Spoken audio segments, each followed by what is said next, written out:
l-20 sena tal-Ikirix minn April fuq 1. Ġiet inaugurata klinika tas-saħħa ġdida f'Birzebbuġa li se tkun qed toffri diversi servizzi fosthom it-tabib tal-familja, speech and language pathology, podjatrija u fiżjoterapija. F'din il-klinika se jkun hemm ukoll social workers u professjonisti fil-kura tas-saħħa mentali.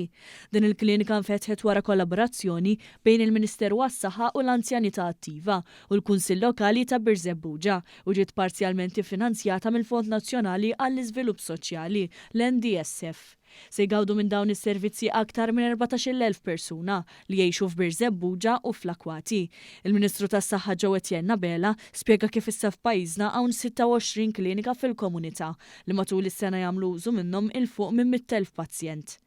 Il-Community Clinic ta' Birzebbuġa hija r-raba' ċentru ta' kura primarja li qegħdin inżanżnu dan ix-xahar.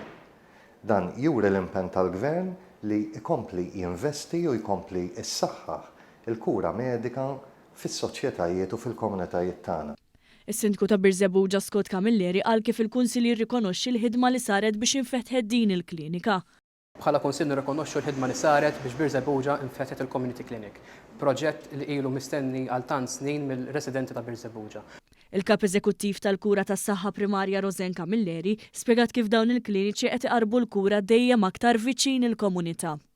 Din hija 26 klinika li ftaħna fil-komunità b'kunċett multidisciplinary fejn għandna tim multidisciplinarju li jaqdi s-servizzi tal-komunità eqreb fejn wieħed jaħdem jew inkella wieħed joqgħod bħala residenza.